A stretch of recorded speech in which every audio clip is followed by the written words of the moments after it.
In fact, on the 22nd of this month, we have a huge case that involves the chairman and some part of the management that are demanding a bribe of 15 million from me before they can approve payment of the services that we rendered. A while ago, I saw the story being shared on Twitter, and I'd like to invite all Kenyans from all walks of life to keep on monitoring this.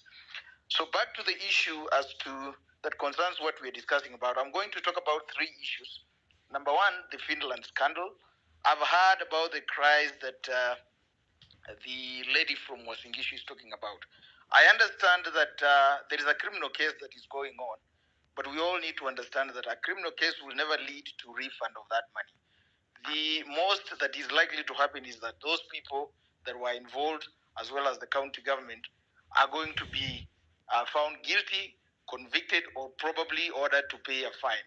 But still, the money that was lost it is highly unlikely that the money is going to be refunded. So what needs to be done, because Eric and the viewers are asking that the real action that needs to be done at this particular moment is we need to put our heads together and file a recovery suit against the county government of Wasingishu, as well as Senator Mandago and all those scoundrels that were involved in this heist.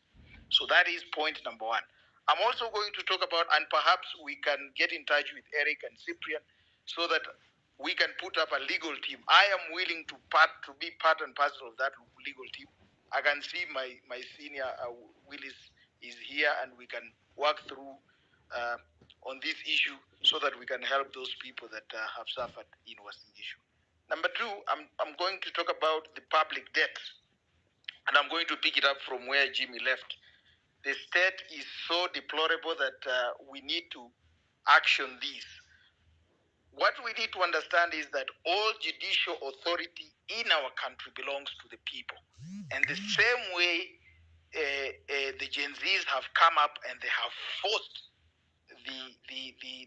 the withdrawal of the finance bill, the people in this country can also come up and demand that the judiciary must exercise the judicial authority in a manner that is in line with the Constitution.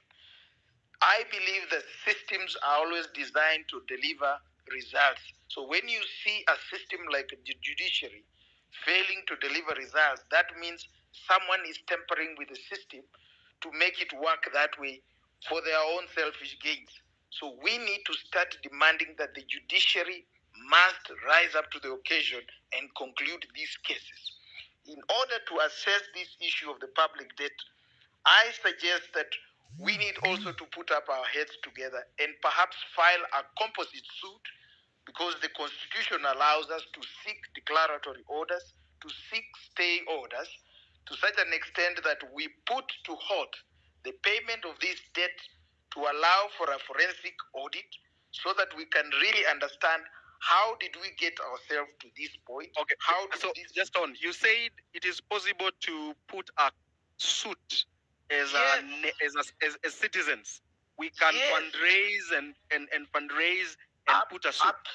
Absolutely, Eric. Under the Constitution, Article 23, yes, Kenyans can put up a petition and file it in the High Court and seek declaratory orders of any nature. Declaratory orders in the nature that this public debt has become a public problem and we need a forensic order, a forensic audit. Stay orders can be granted. And I have also heard Jimmy saying that there are lawyers who are doing pro bono cases in forest jurisdictions. We have what we call, in law, we have something called extradition proceedings. We can get orders in our courts and register in those countries that concerns these fellas who have put up these debts against us for purposes of also getting stay orders from those countries. So this legal process is a very strong weapon that we can use at this particular moment.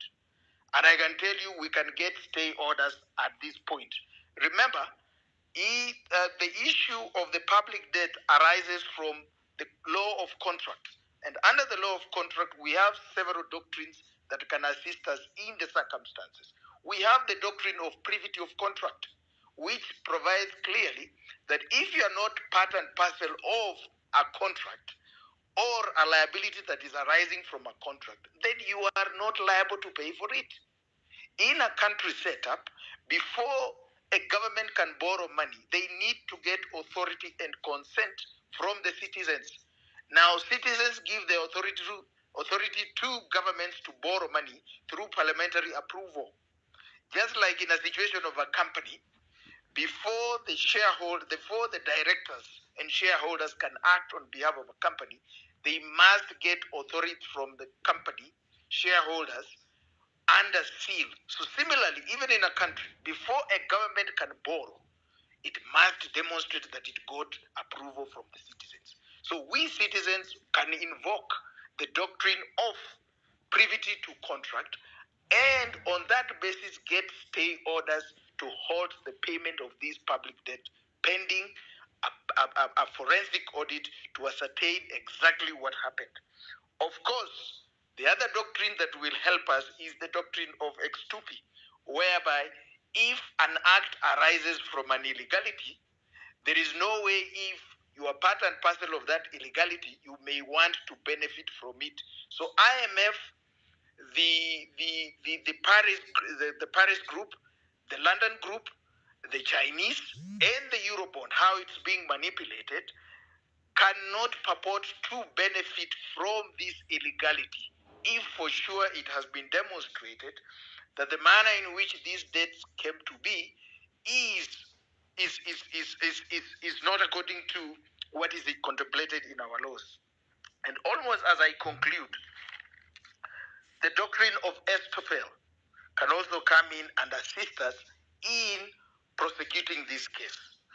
So as we think about the way forward, we need, of course, as citizens, to start asking questions about disclosure of the contracts that led to these debts. And through this forum, which we have demonstrated that it's a very powerful forum, we can get this information. So all the professionals, or everyone that is in this forum that is concerned, needs to start doing their bit so that we can get this information. Let us start, probably, Eric, the next session we are having, let us also have a status update of the matters that we want to progress insofar as this debt is concerned. Let us try to come up with a number of professionals, lawyers, accountants, auditors, so that we start compiling materials for purposes of getting these court orders. So